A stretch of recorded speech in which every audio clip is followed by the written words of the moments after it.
my pleasure to introduce our speaker today, Jonathan Butcher, who currently is at the Heritage Foundation, but he's still a senior fellow at the Goldwater Institute. And today he's going to talk to you guys, talk to all of us, about eliminating wasteful spending to increase teacher pay. So, Jonathan, come on up.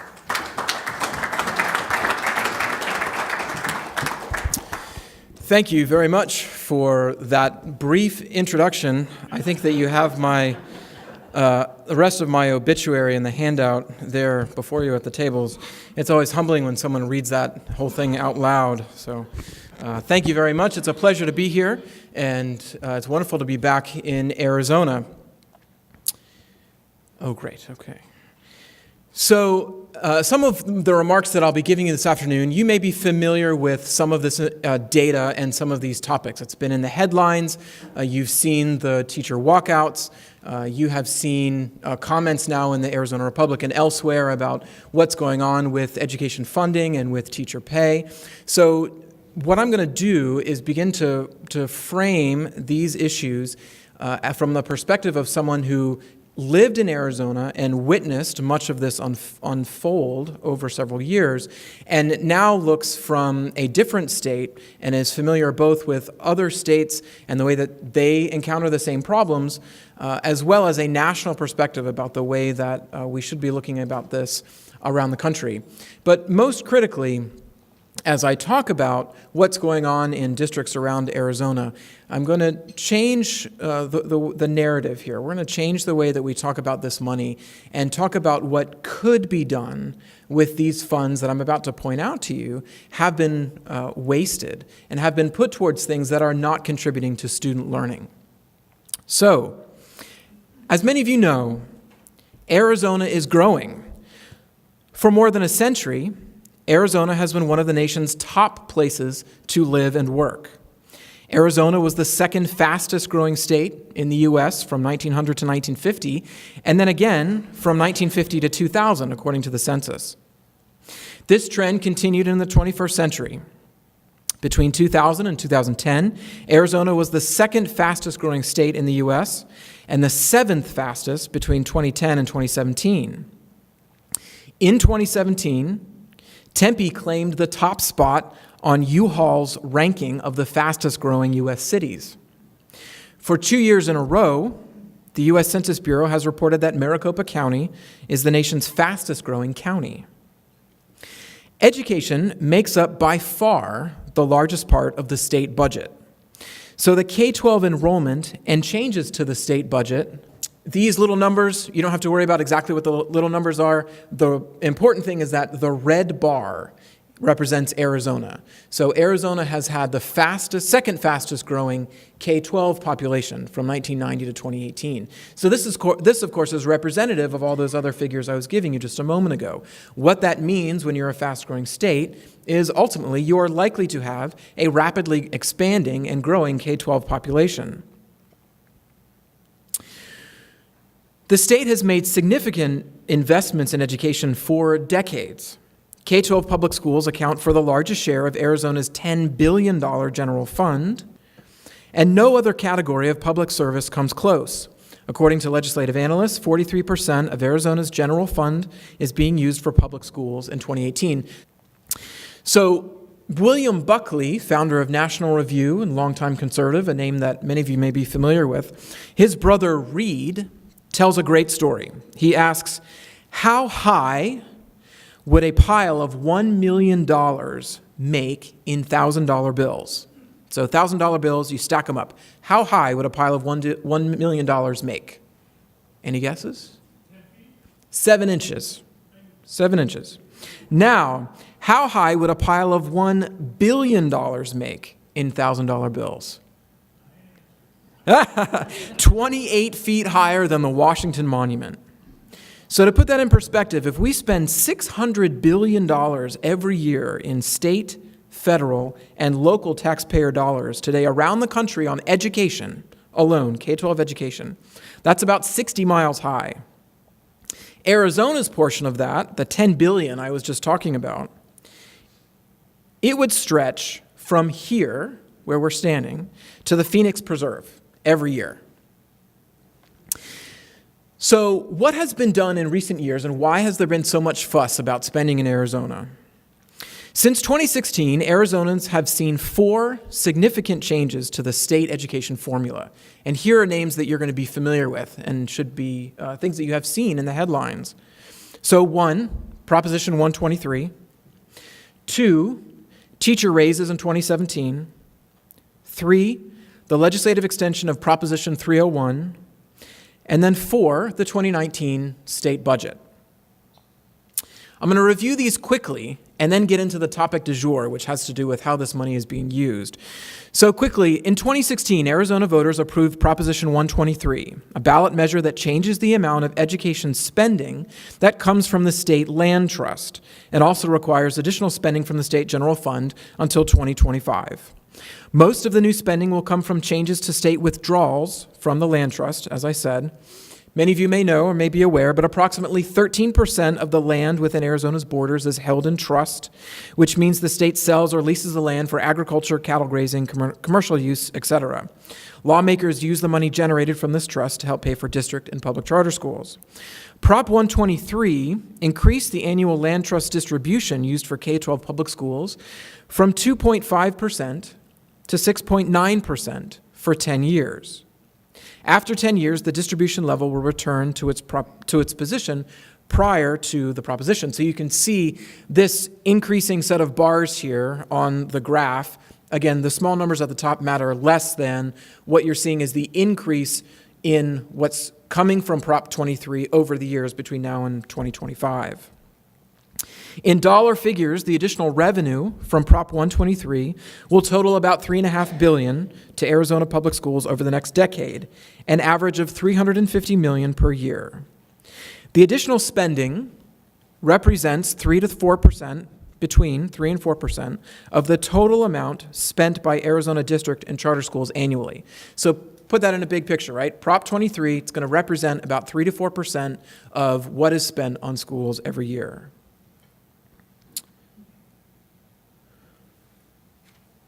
Okay, so next. In 2018, Arizona lawmakers enacted SB 1390, which extends a sales tax that provides money for public schools. Voters created this 0.6 percentage point sales tax increase, which raised the sales tax from 5% to 5.6% in the year 2000, and that was through another proposition, this one called Prop 301. The proposition was set to expire in 2021, but SB 1390 extended the tax to 2041. Prop 301's total disbursements have averaged $645 million per year since 2002 after adjusting for inflation. In 2017, the K-12 disbursements from Prop 301 accounted for approximately 5% of Arizona's total state, local, and federal K-12 public school spending. So if you put these numbers together, we're saying Prop 123 is about 3 to 4% of the total now. The increases from Prop 301 are about 5% of the total now. So you're starting to see how this pile gets built every year, even outside of the traditional tax formula. Prop 301 is different from Prop 123 in that it requires districts and charter schools to use the revenues for 11 educated-related purposes in order. The state must use Prop 301 monies first for debt service on bonds issued to build district school facilities, then distribute a portion to public universities and community college, followed by various other payments. I explain all of that to make the point that over the last few years, there have been increases to the state education budget, even supposedly to teacher pay, specifically in the 2019 budget. These two examples, Prop 123, Prop 301, along with the 2019 budget, which contained the 20 by 2020 tag that many of you, I'm sure, have seen in the headlines. So they give us a bit of a picture of how this pile of money is built every year and what taxpayers are spending. Okay, so this graph right here, or this table, set of bars, is something that everyone in Arizona should be familiar with if you're not already. Since about 2000, since the passage of Prop 301, Arizona's Auditor General has broken down what the public schools in the state spend their money on in general categories. What they found, even as recently as a decade ago, is that the state is really only spending about 50 cents on the dollar of every dollar put towards schools on classroom expenses. The rest of that spending is going towards everything else, from transportation, maintaining buildings, everything except what's happening in the classroom. So I've explained these big piles of money to you, and now keep in mind as I go forward that only about half of each dollar is actually going towards classroom spending. So, let's talk about what this money is being used for. So let's start with vacant buildings. If you could go to the next slide, please. Arizona has been a rapidly growing state overall, but not every locality has seen the same consistent increases. Tucson Unified School District's K-12 enrollment dropped by approximately 14,000 students between 2000 and about 2015, according to the U.S. Department of Education. The Auditor General found that the district continues to use taxpayer money on vacant and underused school buildings. In fiscal year 2016, TUSD's plant operations, so fancy word for upkeep of the buildings, its cost per pupil was 31% higher than comparable districts in size and enrollment because it maintained a large amount of excess building space. So specifically, the district's high schools, which are these bars on the right, operated at an average of only 52% capacity in 2016.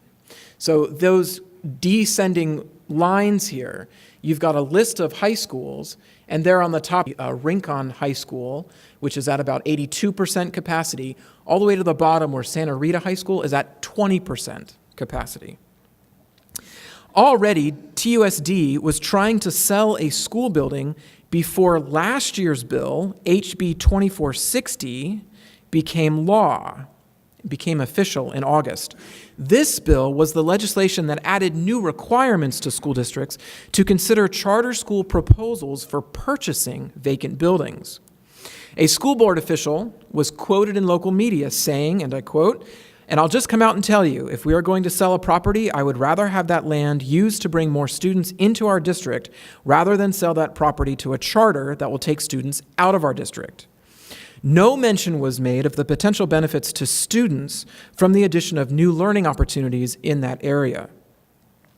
But TUSD is not the only district with underused district buildings. In fact, between 2015 and 2018, state audits of 9 other districts reported significant empty space. So these are districts across Arizona.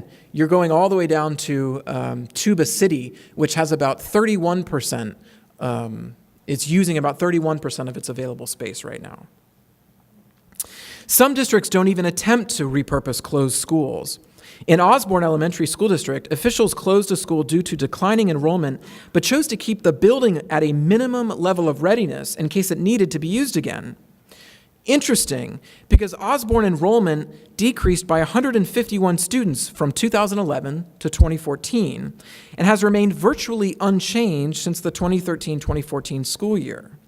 So again, they're not growing, but they're keeping the building open just in case. As of 2015, Scottsdale Unified only used 66% of district building capacity. As a result, according to the auditor, the district could have saved $3.8 million if it had maintained space commensurate with peer districts, again, districts similar in size. If the buildings had been sold, leased, or otherwise repurposed, these funds then applied to teacher salaries. The district could have given a raise of $3,000 to each of the district's 1,300 teachers. That $3.8 million in facility spending would have covered more than half of what the state appropriated for the teacher raises in the 2019 budget as part of the 20 by 2020 plan. Similar conditions exist in the Kyrene Elementary School District. The district has 4 schools located in a circular area with a 3.6 mile diameter. So you have a circle, 3.6 mile diameter. It has 4 schools located there, all of which operating at 65% capacity or less. Kyrene has another area in the northeast corner of the district where 3 schools are located in a circular area with a diameter of 1.5 miles. They all operate at 67% capacity or less. The district could have consolidated buildings and leased or sold the underused facilities and repurposed $2.2 million to teacher salaries, which, by the way, would have increased teacher pay by $2,300 each. If you'll go to the next slide, please. This is a national issue. In Oklahoma City, Oklahoma's largest district, the district spends $2.4 million annually to maintain 1,000 empty classrooms. The district reports that nearly 40% of elementary school seats are empty, and nearly 1 out of 4 seats in middle and high schools are empty, resulting in 1/3 of all instructional space going unused. In fact, the Page Wilson High School building sat empty for more than 20 years, quote, a magnet for the homeless as well as ghost hunters, according to the Oklahoman. So these are school districts that had vacant properties on the market. They had not been repurposed or reused yet. In Gary, Indiana, 23 school buildings are vacant. The vacant buildings were in the news recently when the body of a homicide victim, a teenage girl, was found inside one of the buildings. So on the national scale, researchers say that some of these properties have been vacant and on the market for more than a decade. And, quote, these statistics do not include several dozen closed facilities that a number of districts have chosen to hold on to, a practice known as mothballing. If you'll go to the next slide, please. Okay, so let's take the next topic. Let's talk about how much we pay superintendents and administrators. School administrators routinely earn more than teachers, sometimes substantially more. In Sunnyside Unified, the average teacher salary is just 16% of the superintendent's salary, which means the superintendent is worth the equivalent of 6 teacher salaries. In Tucson Unified, the average teacher makes 18% of what the superintendent earns, which means the superintendent is worth the equivalent of more than 5 teachers.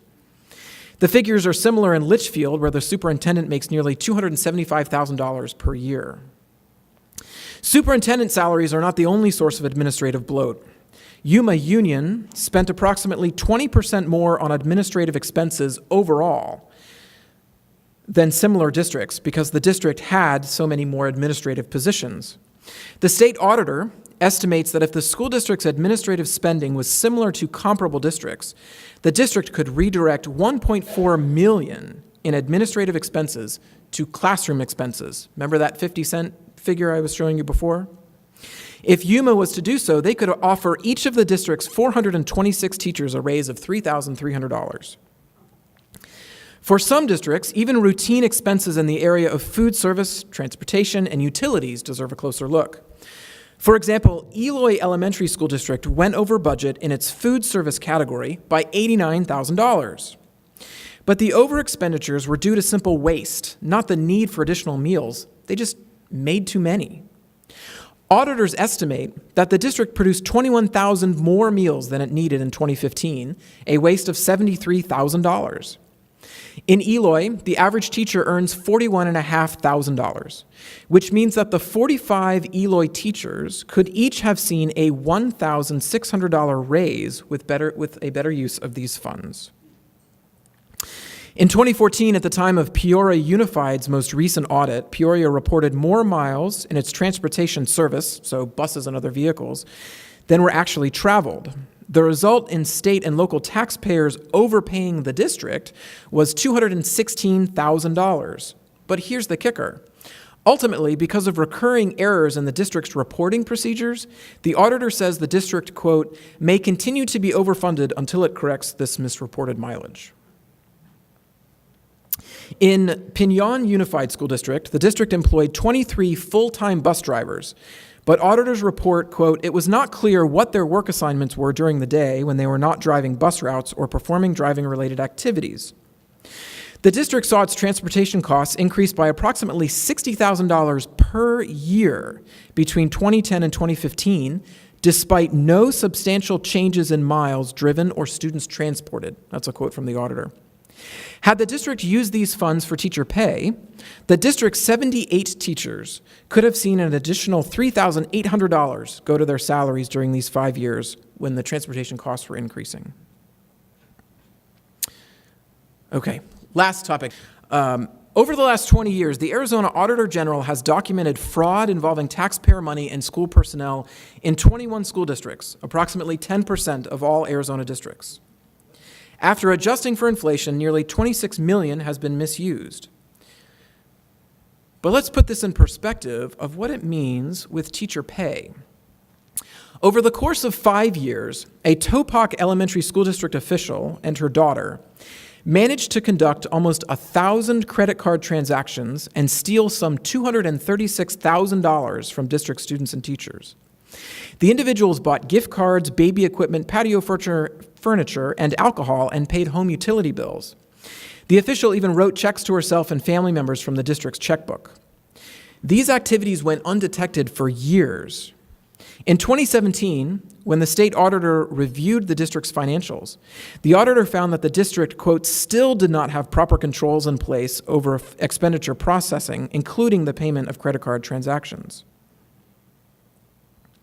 Of the 28 investigative reports on school districts conducted between 1998 and 2018 in Arizona, the auditor cited the district involved with these fraudulent activities. They cited them for weak accounting nearly 24 times. This is the first common theme among the investigative reports involving Arizona school districts where fraud occurs. They consistently demonstrate poor accounting practices and weak fraud prevention measures. This is common around the country. In other research that I've written, I've found that fraud is often the result of poor financial practices by school districts.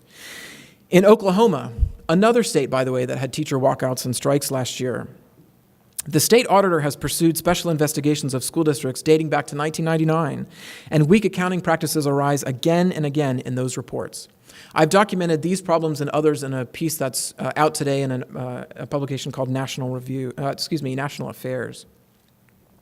In Louisiana, auditors reported that weak financial oversight in the Caddo Parish School District allowed a district employee to allegedly steal $260,000 and use the money for personal items. Auditors said, quote, internal controls did not allow the detection of fraud or misappropriation in a timely manner. And on, right? Over and over again in states, the auditors will say, this problem occurred because they were not taking the appropriate procedures that are usually spelled out in state code about taking care of their financial accounts. So back to Arizona. In a December 2015 report, the state auditor detailed how a Tolleson Union High School District bookstore manager stole more than $120,000 in cash over the course of 4 years. So this is another case where the fraud took place over multiple years before the perpetrator was caught, and the offender used the stolen money for extravagant behavior. In this case, the bookstore manager made 76 visits to casinos between 2009 and 2011 and used $73,000 in cash for gambling. The state auditor used bank records to find that at least $18,000 in cash was deposited from 2009 to 2011, putting all of that together, suggesting that the stolen funds supported the employees of casino activity. In 2010, the Arizona auditor uncovered embezzlement in the Kyrene School District that had gone undetected for 5 years. In sum, a school principal had misused almost $90,000. In Yuma, a teacher misused more than $86,000 over the course of 5 years before he was caught. The executive assistant to the Glendale Elementary School District superintendent misused some $32,000 over the course of 4 years before authorities uncovered the activity. Over and over again, school district personnel find ways to skim money meant for students, often for years before being caught. Small amounts stolen over time can result in substantial losses. The Topak incident that I cited above is notable. So this was the incident I mentioned about the $120,000 in cash stolen over 4 years. That's a small district, Topak. Only 4 teachers in that district. They have an average teacher salary of just over $60,000 per year. So if the stolen amount of money, which the total was $236,000, was the total amount stolen, that's the equivalent almost of the district's entire budget for all of their teachers for 1 year. Obviously, such longer-term activity is related to the first part of the fraud formula, weak district financial oversight. But teachers looking for higher salaries should be asking those who oversee their salaries how misuse of education spending can persist. Those who want schools to put student needs first should be appalled at the fraud and misappropriation of spending that routinely occurs in school district offices. They should be even more distraught that administrators and special interest groups, such as teacher unions, support administrator and teacher strikes and demand lawmakers, state lawmakers, increase spending, even as school district employees siphon away taxpayer spending meant for student learning and teacher salaries. So with that, I'm happy to answer any questions. So Arizona is actually extremely fortunate to have a statewide auditor general that conducts these reports. It's actually somewhat unusual around the country to see state auditors or inspectors general actually do this, okay? So about 25 years ago, there was a string of so 35 years ago, sorry, I'm getting a little older than I thought. 35 years ago, there was a string of high-profile fraud in very large metropolitan districts around the country, and there was a push at that time in those local areas, Chicago, New York, Los Angeles, to create offices of inspectors general. Since that time, as they've uncovered fraud, more and more districts around the country have done the same thing. In Arizona's case, because relatively speaking, we have a smaller overall population, right? We have a statewide auditor who can at least uncover this. But here's the thing, when you read the auditor's reports, they will tell you, they say in there, hey, look, we only had the resources to conduct X number of reports this year. This is all we could get through. So that's why I mentioned at one point that they've conducted whatever it was, 24 or more reports on this since 1998, right? That is likely means that there's more that they haven't gotten to yet. There's a terrific graph, I don't have a table for it, but in Chicago, their auditor general every year puts out a report just for the Chicago School District, okay? And they say, on average, they get about 1,400 calls or reports of fraud. They have the ability to process or follow through on 200 to 300 of those every year, okay? So that's what auditors are facing all over the place. But good question. Thank you for your presentation. You pointed out a number of problems that we've got with the system, and it's pretty easy to sort of identify that there's problems, but you didn't suggest a solution. So one is, what is your solution? And then the second question I have for you is, why would we want to give more money in empowerment scholarships when we have no oversight of those dollars? So that's a great question, and I think you answered the question with the second part. So with education savings accounts, those are private, so let me back up. Education savings accounts allow students to choose private learning experiences or buy piecemeal public school services from their local district. This was passed into law in 2011 here in Arizona. It's now law in 6 states around the country. There are more than 15,000 children, most of them children with special needs, who are taking advantage of these accounts in states like Florida, Tennessee, Mississippi, and elsewhere. With an account, the state deposits a portion of a child's funds into a private account that parents use to buy educational products and services for their children. The money is distributed quarterly, and parents fill out quarterly expense reports for every penny they spend. If there is a problem, or if fraud is detected, the account is shut down and there is no more waste. So this 5-year and 7-year problems of ongoing waste, it wouldn't happen. The accounts would be closed. So the solution to much of what I'm talking about here is to provide more transparent ways for both districts and families to have access to the money that's meant for their child's learning. These accounts are at the top of the list, and I would start there. Seems to me that some of your numbers seem awfully exaggerated in that they assume that you could get rid of 100% of the waste. You even pointed out that some of the schools have been on the market and were not sold, yet you assumed how much could be gained by selling them. The other thing that seems to be an exaggeration is assuming that fraud could be eliminated. I don't know of any industry where fraud has been eliminated. And so it just occurs to me that the numbers, while certainly we ought to get rid of fraud, maybe we ought to have more auditors, maybe we ought to make sure we're actually prosecuting those people who are caught. Are we? And that's going to reduce it some, but it's not going to reduce it to the levels that you're telling us, because getting to perfection is impossible. Well, sure, but those are the numbers that come from the report, so I use that for the sake of explaining what could be done, right? No, certainly you're not going to be able to stop all fraud, and you'll never be able to recover all of the money that was lost. But there's no other way to put this in the perspective of how this can be reused to actually help students in the classroom. So they're used not... I don't know that more auditors would necessarily help. I think that there should be a focus on allowing the auditor to look through more districts every year. I think that there should be an acknowledgement that the spending on Arizona education has been going up, even over the last 20 years, and even during the financial downturn. When you take that small window of time from 2007, 2008 into about 2011, like anything else, that's a blip on the graph, right, that has steadily been going up since 1950. But the point remains, even if we can't get rid of all fraud, that doesn't mean we shouldn't try to get rid of at least some. And so I think there are ways to do that, and starting with acknowledging what vacant buildings are available to be repurposed, as well as talking about the fraud that's conducted in these districts and asking if that money ever finds its way back to the district. Are we at least prosecuting the people that are caught? Oftentimes they are, sure. And usually the Auditor General's reports go hand in hand with reports from the Attorney General's office saying that these individuals have been indicted or that there has been criminal follow-up. The unfortunate thing is that not all of the money that was stolen is ever entirely recovered.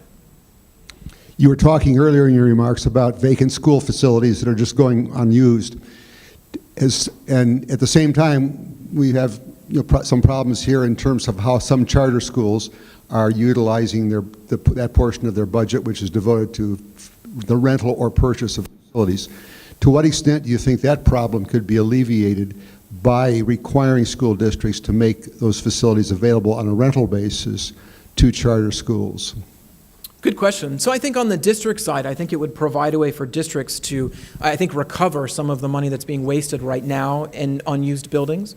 I think that with charter schools, there is a natural form of transparency because the schools can be closed down, and they are being closed down. The Arizona State Board of Charter Schools puts out a report also almost every year listing all of the charter schools in the state that have been closed over the years. And that rarely happens with district schools, and hence the reason, right, for schools operating at 32% capacity or something like that. With charter schools, they simply don't have the steady revenue stream to continue operating at such a low level of enrollment. In fact, it's actually pretty common for a charter school to open, begin operation, and then see almost right away, within the first 3 to 5 years, if not before, if not 2 to 3, whether they can attract the number of students to support the type of education that they're providing, and sometimes they go out of business on their own. I came from a town in Tennessee that has a population in the metropolitan area of about 750,000. That's, of course, much smaller than here. But they have one unified city-county school district, just one. Wouldn't that eliminate a lot of the overhead that we have here with multiple school districts? So, good question. The consolidation of school districts has happened at a pretty rapid pace around the country, dating back 60 or 70 years. There were far more districts 50, 60 years ago, even than there are today. There are about 13,500 school districts around the country right now. That figure was much higher decades ago. So there has been a steady stream, I think, of consolidation.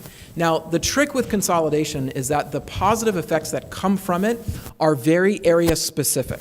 So there are states like Indiana, Maine, trying to think, there's at least one other that's tried to do consolidation as a way to save administrative overhead, and it's been to mixed success. I do not think that there is research that shows irrefutable evidence that just by consolidation you improve this administrative overhead, because I think really it's always going to come back to the way that the district or a school uses the money that's apportioned to them. I think what they use those resources for matters more than how much. And so even if you consolidate the district, if they are still spending more on whether it's transportation, vacant buildings, or anything else, right, those problems will still be there. So I think that some areas have seen positive effects from consolidation. I don't think the research shows irrefutable evidence that that is the right answer without taking into account, I think, local considerations. Is the legislature paying enough attention?